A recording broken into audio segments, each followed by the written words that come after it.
Para mim é um prazer realmente estar aqui, poder ter entrado no avião 39 horas, chegar até aqui e poder compartilhar essa experiência por 18 minutos. É uma grande é uma grande aventura essa nossa.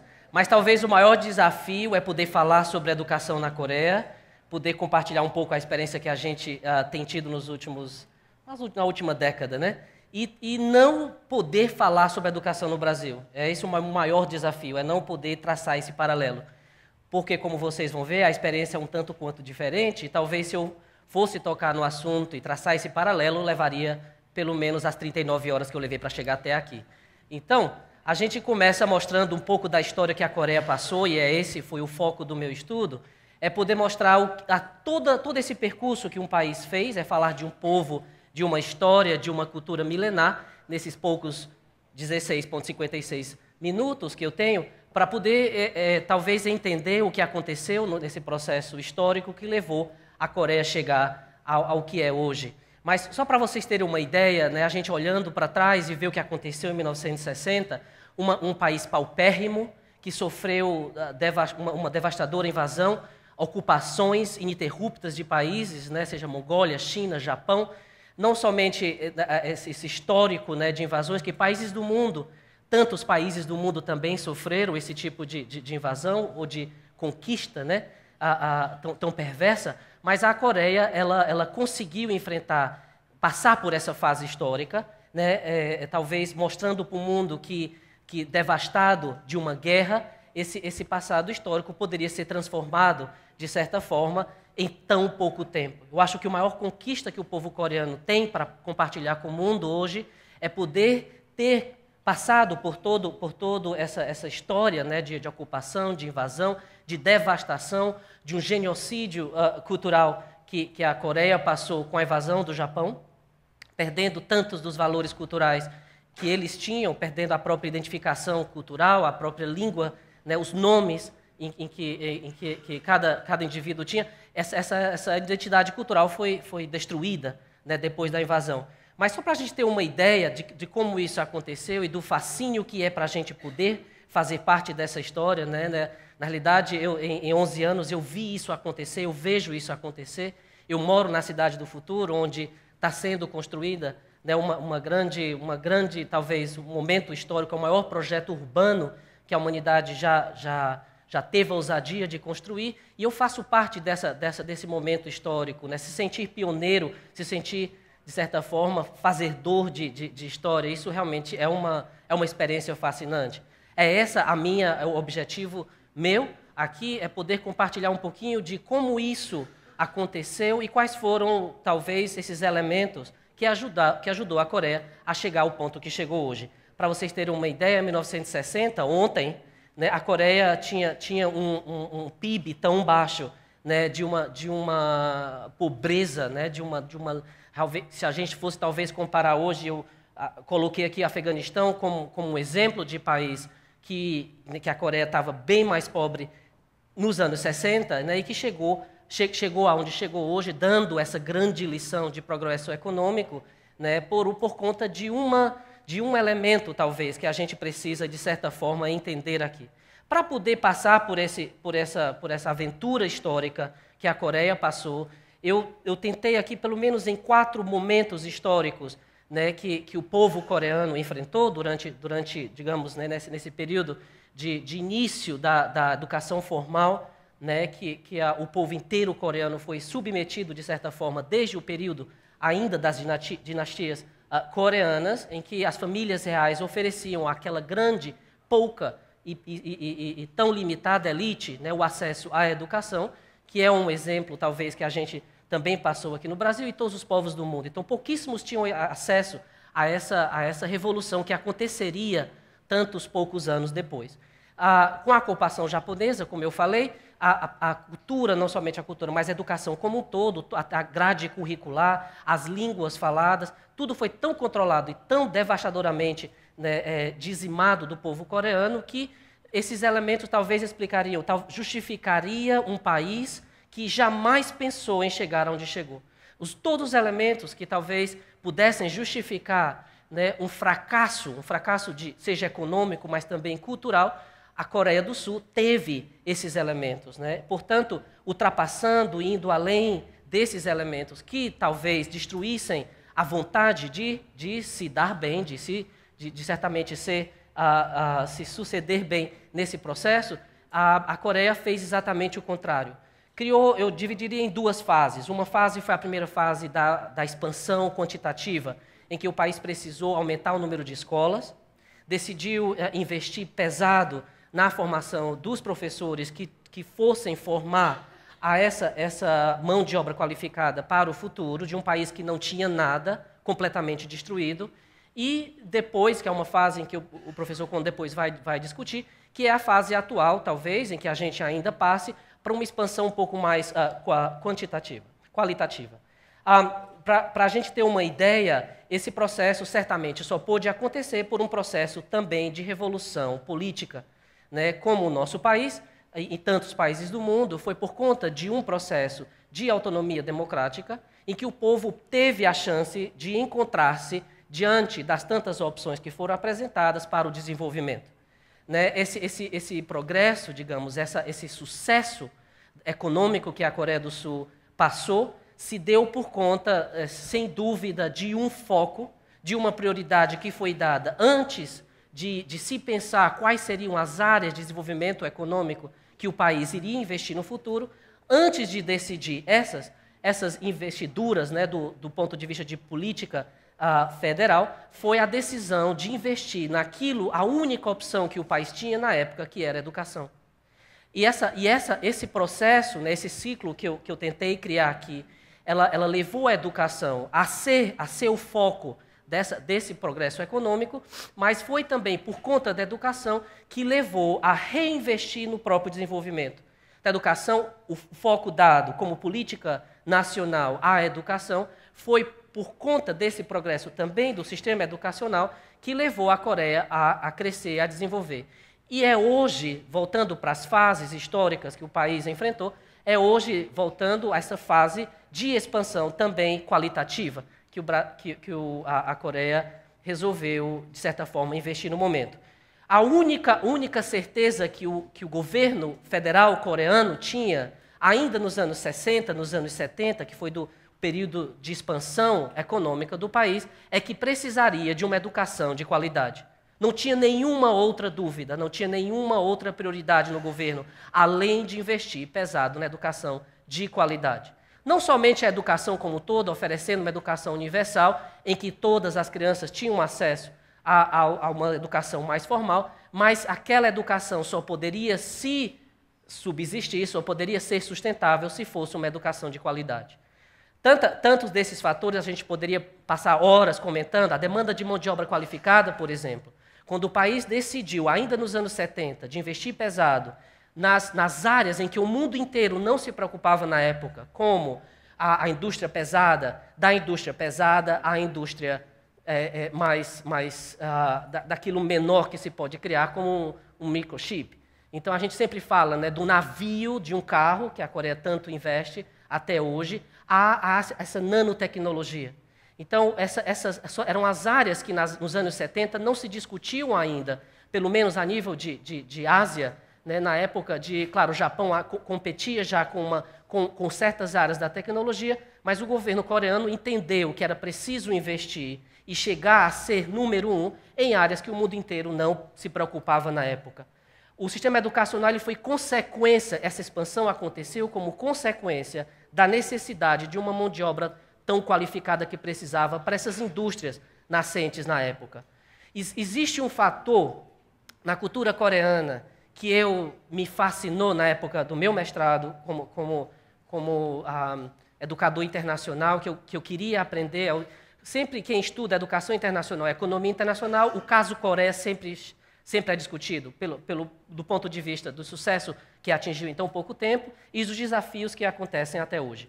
Mas, quando eu estudava, eu tinha esse fascínio de entender, ainda nos Estados Unidos, de como isso se deu, de como isso aconteceu. Vindo de uma família de educadores, né, tendo pai e mãe que trabalham no Ministério da Educação no Brasil, eu queria entender por que o meu país não conseguia atingir não conseguia entender a necessidade de uma educação de qualidade. Por que nunca foi prioridade? né, a educação no nosso país. Eu pensava assim, um dia, quando eu chegasse a tomar decisões, a ser um professor, eu poderia entender os porquês que eu perguntava ainda quando criança, quando eu queria ser professor desde pequeno. Mas existe um fator, eu acredito que para qualquer discussão que a gente possa vir a ter, seja ela na parte econômica, seja ela na parte política, mas também educacional, existem aspectos culturais que a gente não consegue, talvez, entender, se não imergirmos-nos nas culturas do mundo de hoje, né? Então, eu acho que, para mim, a maior experiência foi ter, 11 anos atrás, quando eu decidi lá morar, foi de tentar, ao máximo, né, esse 130% de imersão cultural, para poder entender como essa mágica dessa educação coreana aconteceu e que transformou o país. Então, para mim, esse foi descobrir que existem certos aspectos culturais dentro da íngreme, da máquina do pensamento coreano, que a gente, como qualquer outro, talvez, forma de pensar, a gente talvez consegue entender superficialmente, mas somente imergindo, talvez, na cultura, a gente consegue um pouco entender como isso se dá. E é um pensamento, realmente, que vem é mais confucionista. A Coreia é o país mais confucionista da Ásia, para vocês terem uma ideia, no sentido de tantas, né, apesar de Confúcio ter trazido essa versão mais chinesa, mas na Coreia foi tão implementada, hoje em dia ainda se preserva esse pensamento, que tem seus lados tão bonitos, tão positivos, como também dos desafios que essa cultura hoje traz. Mas são contextos, são talvez elementos dessa educação de qualidade que o governo coreano, desde o princípio, na instalação desse processo, quando começou o processo de desenvolvimento dessa mão de obra qualificada, resolveu investir pesado. Não se pode entender que um país chegou ao nível de educação que hoje é, pensando que um professor pode ser remunerado como ele é no nosso país. Então, a gente se ilude em pensar que os grandes professores, que nós temos exemplos tantos, de grandes professores, que têm que, além de uma paixão pela educação, a gente está falando aqui de uma elite tão pequena, né, da nossa sociedade, que realmente a gente pôde se investir na educação e sair para o mundo, descobrir novos horizontes, mas quantos e quantos professores nas redes públicas do nosso imenso Brasil, né, mal têm a condição de poder chegar até a escola, com medo de ser assaltado no caminho. Quer dizer, que nível de vida, como a gente tem a ousadia, talvez, de querer exigir do professor nosso de escola pública essa educação de qualidade. Então, o governo coreano, desde o princípio, entendeu que é preciso traduzir essa prioridade na educação em tudo aquilo que fazia, que é exatamente o contrário do nosso país. Ainda voltando, né, como tudo isso aconteceu, esses tantos elementos que ajudou a Coreia a chegar a esse nível, né, avançado, seja no progresso econômico, mas também no sistema educacional que o país hoje tem. Tantos elementos, por exemplo, quando voltando a essa questão da educação de qualidade, não adianta somente a gente querer investir tanto na educação de base, oferecer uma educação que não somente de não tão garantida qualidade, a educação de base, mas é preciso também garantir o sustento desse nível educacional da universidade, a pesquisa, a pós-graduação. E isso o governo coreano, desde o princípio, entendeu que não necessariamente poderia ser dado foco somente à educação de base. Era preciso chegar até a pesquisa, era preciso investir pesado, não somente oferecendo educação para todos, né, mas também essa educação ser de qualidade e chegar até a pós-graduação. O país hoje tem o segundo maior número de universitários do mundo. Né? Significa dizer que o nível educacional é tão alto que agora a preocupação é como talvez inovar na educação coreana elementos que durante a história não pôde ser tão investido. Então é que a gente vai ouvir um pouco depois. Essa discussão que a gente vai ouvir um pouco depois, ela somente acontece porque o país já chegou no nível tão avançado, né, de educação, nível também político, econômico, que a gente consegue encontrar certos elementos. Por que deu certo lá? Como eu falei que não ia traçar um paralelo entre o Brasil e a Coreia, para não dizer que eu não vou fazer isso, vocês, talvez lendo esses elementos, por que deu certo lá, para mim é por que não dá certo aqui. Tá? Eu acho que se a gente puder, talvez, identificar certos elementos, um bom planejamento educacional, como eu falei, tá? São políticas sérias de um povo que não tem outro foco além da educação. Não existe nenhuma prioridade, seja de família, do governo, do professor, de poder formar de poder oferecer essa educação de qualidade, tá? Em qualquer nível que a gente possa se referir. Número 2, atenção à educação de base, comércio superior, que eu falei. Uma remuneração digna do professor. O professor é tratado, claro, historicamente, como membro da família real. A gente entra numa sala de aula, é reverenciado pelo aluno. Então, poder pensar que esse aspecto cultural que a gente jamais vai poder implantar, transplantar para o nosso país, porque não é tão fácil assim, não existe nenhum elemento cultural que a gente possa magicamente jogar no outro canto do mundo e fazer acontecer isso.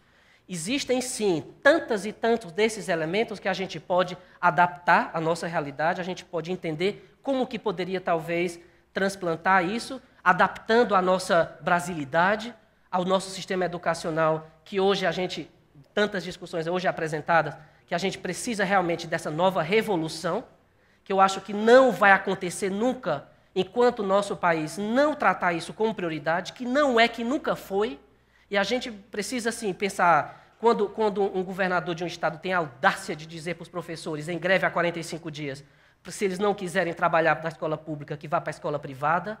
Então, quando a gente tem esse nível de político no nosso país, é muito difícil pensar que a gente chega numa educação de qualidade, oferecendo essas escolas de alta qualidade, que têm a estrutura, claro, são escolas de primeiro mundo, mas que têm a qualidade de professores em sala de aula que vão lá por paixão, claro, mas sabem que são remunerados dignamente. Isso a gente precisa realmente, é um mercado de trabalho super exigente, que criou esse maquinário, né, como o nosso país hoje, que tanto precisa de técnicos e pessoas mais especializadas. Eu não poderia cegamente olhar para essa imagem do sistema educacional coreano sem identificar os desafios que tem, que vão ser apresentados hoje também. O maior desafio do povo coreano hoje é porque existe uma febre da educação. O povo é louco pela educação. Então, até para mim é interessante ver isso acontecer, e com o passar dessa década, né, eu vejo que isso nunca deixou de existir, aumenta cada vez mais. Imagine que o desafio do povo coreano é a educação em exagero. O aluno passa tanto tempo na sala de aula que a grande preocupação do professor é porque o aluno fica até de noite na sala de aula. Imagina se a nossa preocupação fosse essa. Eu fico pensando como seria bom se o nosso desafio de hoje é que o aluno chegasse em casa à meia-noite, cansado de tanto ter ficado na sala de aula. Claro que agora a preocupação é como transformar essa educação de uma forma mais inovativa, um pouco mais moderna. Mas sem dúvida, eu acho que essa febre, o exagero da educação coreana, ele aconteceu, de certa forma, paulatinamente, durante esses anos de transformação econômica, e que levou o país, claro, a chegar onde chegou. A era do futuro, para o que precisa, talvez uma globalização dessa educação, os alunos indo para fora, os próximos passos a serem dados. Eu acho que os grandes passos que a Coreia tem a dar é talvez tratar essa educação inovando, transformando um pouco mais, usando a tecnologia, sem dúvida, o país de maior conectividade do mundo, utilizar talvez melhor essa tecnologia, a informação, de uma forma talvez mais, não sei, mais prática, mais animadora na sala de aula, que o aluno saia às 11h30 da noite, legalmente pode ficar até às 11h até a meia-noite, eu dei uma aula até às 11h45 da noite aos domingos, mas sair dessa sala de aula talvez tão animado quanto entrou. Eu também tenho um sonho, professor. O meu sonho é poder voltar ao Brasil, eu volto uma vez por ano, e fico 2 semanas em casa, e volto para a Coreia tentando entender como é que o meu país não conseguiu chegar, e não vejo chegar a metade de um nível como a Coreia chegou em tão pouco tempo. O meu sonho é poder voltar para o meu país um dia e dizer... a pergunta é sempre a mesma. Por que você foi para a Coreia? Quanto tempo você vai ficar lá? Quer voltar para o Brasil? Eu nem sei dizer. Eu não sei responder. Sei dizer por que eu fui para lá. Porque eu sonhava em entender essa educação. Voltar para o Brasil, eu só posso voltar para o Brasil, eu acho, um dia, quando eu puder, e eu respondo isso sempre, quando eu tiver a chance de poder tomar decisões. Porque eu não consigo fazer parte de uma comunidade que talvez reclama, como a gente ouviu hoje, fica nessa reclamação eterna de ver as coisas acontecerem e não poder transformar. A minha maior revolta como educador é não poder voltar para o meu país, aos natais, né, e passar essas 2 semanas com o povo que eu mais amo, né, que são os meus pais e minha família, e poder entender, existiu uma mudança no Brasil. Aconteceu alguma coisa assim. São 11, quer dizer, acho que 13, 14 anos que eu já saí do Brasil, mais 11 anos na Coreia, que eu volto e essa história, esse sonho que eu tanto sonho, né, não aconteceu. Mas, para terminar, contando como valeu a pena essas 39 horas para chegar até aqui. Porque a gente pode entender como uma revolução aconteceu, o que a gente precisa, talvez, para fazer essa revolução acontecer no nosso país e poder sonhar junto. Então, a minha vontade é dizer para vocês, o meu sonho é poder ter essa chance, né, de compartilhar essas experiências e a gente poder sonhar junto com um Brasil que talvez chegue um pouco tanto quanto parecido com a Coreia. Obrigado.